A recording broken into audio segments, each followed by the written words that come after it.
Hello Gemini and welcome to Providence. My name is KK and this is your general weekly reading for the week commencing the 3rd of May 2020. Thank you for joining me. I hope you're all very well.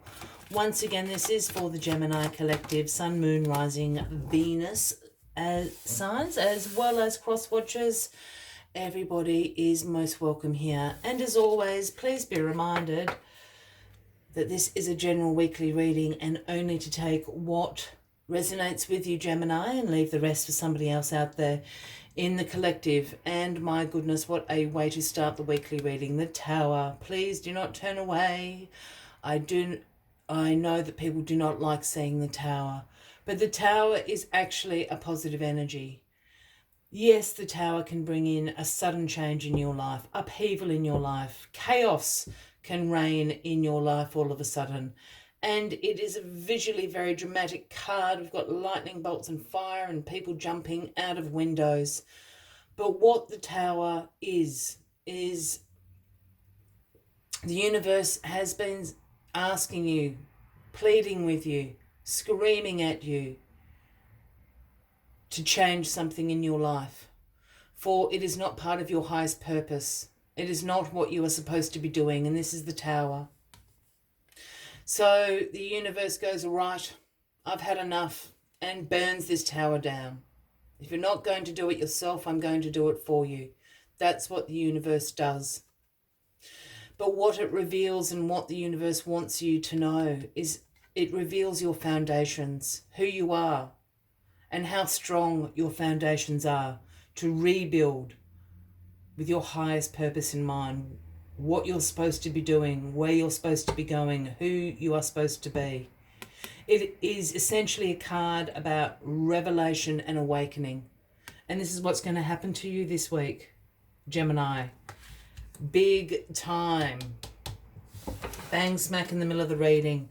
Let's get the rest of the cards on the deck and let's find out what this transformation is, what this revelation is to you, what this awakening in your life is all about for you this week, Gemini.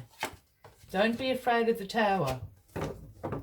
The card at the bottom of the deck this week and the overarching energy is the Ace of Wands. And what a lovely energy to have with you. This is about inspiration.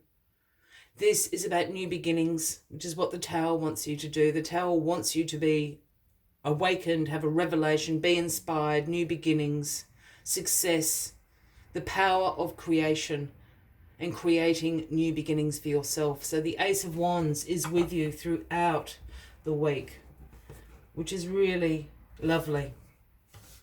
All right, what is crossing you? Well, the Knight of Pentacles is crossing you.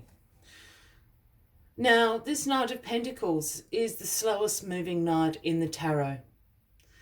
The Knight of Pentacles brings the offering of hard work, productivity, routine, sticking to the routine, being disciplined, being methodical. This is what sees progress and productivity in the Knight of Pentacles life, and this is what he is offering you. Now, I have a feeling this is somebody you know, and it can be a man or a woman, and we're talking about a Taurus, Virgo, or a Capricorn, Gemini. They're going to help you come in and rebuild through hard work, through routine, being focused, being methodical. They're going to help you rebuild your life. Again, Taurus, Virgo, Capricorn.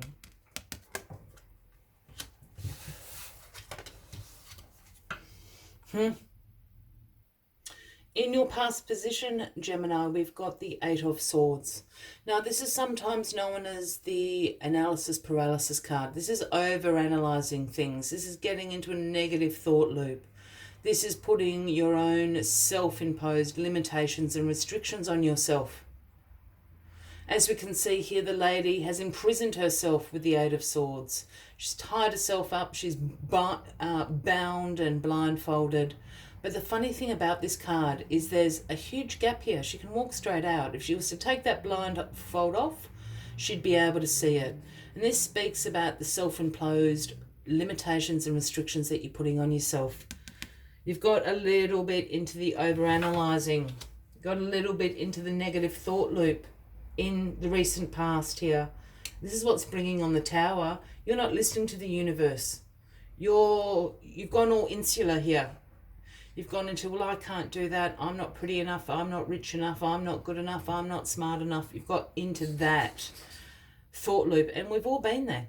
We all do it, Gemini. But because you're doing that, you can't hear the universe saying, just do this. Just do this. So it brings in the Tower. This Knight of Pentacles is absolutely going to help you out. And in your grounding position is the Three of Pentacles. Now this speaks about teamwork, collaboration.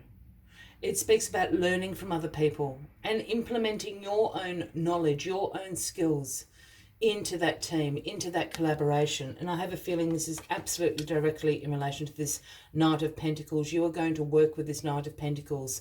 They're going to offer you, as I said, hard work, focus, routine, being disciplined to help you rebuild that Tower. You're going to learn things from them. But in turn, they are going to learn things from you, Gemini. It's teamwork, it's collaboration that's going to see you rebuild very, very quickly and bring you to the Empress in your crowning position. This is a beautiful card to have in your crowning position. The Empress is divine feminine. This is beauty, nature, nurturing, abundance in particular. Her throne sits on abundance, in abundance, on fertile ground. When the Empress appears, it is an omen about fertility and pregnancies, if that's something that you are interested in. If you are not, you know exactly what to do.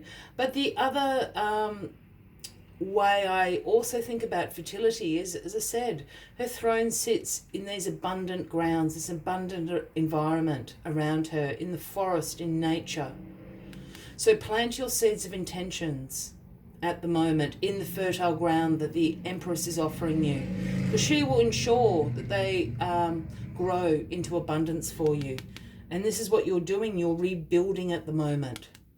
Use that fertility well. Plant those seeds now, and the Empress will absolutely see them through. And the outcome of all of this is the difficult decision that you need to make this week, Gemini. This is the Two of Swords. This speaks about weighing up your options. Again, this card often pops up when you're procrastinating, you're avoiding making this decision, and the universe just goes, oh, for goodness sake, make it. You've annoyed the universe a little bit this week, I think. Not in a bad, they've just, oh, for goodness sake, Gemini, I'm just going to hurry things up here. But you need to make a decision this week. And this is a decision you need to make on the rebuild of your life, of this situation, this relationship, whatever that Tower is for you.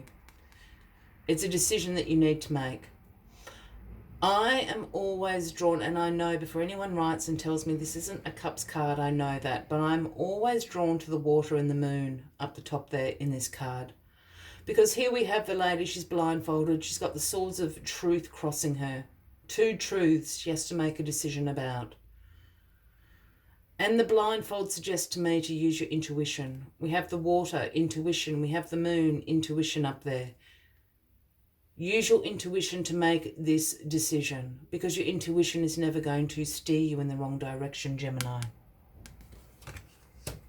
Well, what a week you're having. As always, I'd like to take one final message for you to summarise the weekly readings. But if you are resonating with this, Gemini, by all means, please give the video a like. Feel free to leave a message if you would like to. And if you haven't already, please consider clicking that subscribe button below the video, as I do have ongoing weekly readings for everybody. Let's get this final card for you. I thought I had it then. No. Oh, see? It's actually in my hand.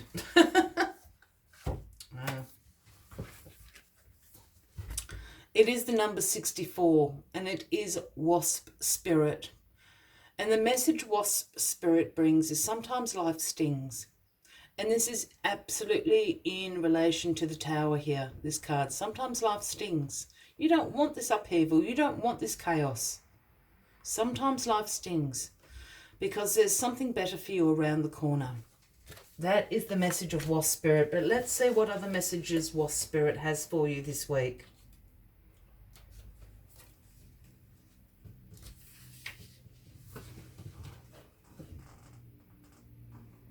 When we look through the eyes of Wasp Spirit, we recognize that even though sometimes life stings, there is a purpose for the pain, just as there is a purpose for wasps in the natural world. So too, the sting of life may hurt, and you may feel deeply disappointed or even resentful that Wasp Spirit has shown up.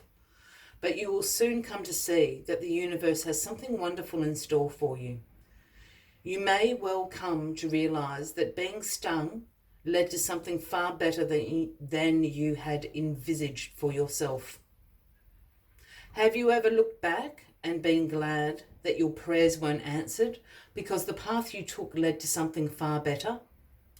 Wasp Spirit is a reminder to reflect on those times, for today's sting may hurt, but something much better awaits you. I will leave you with the final message of the week, Gemini. I wish you a fabulous week ahead. I do look forward to seeing you next week. And until then, from me to you, much love and light. Bye-bye.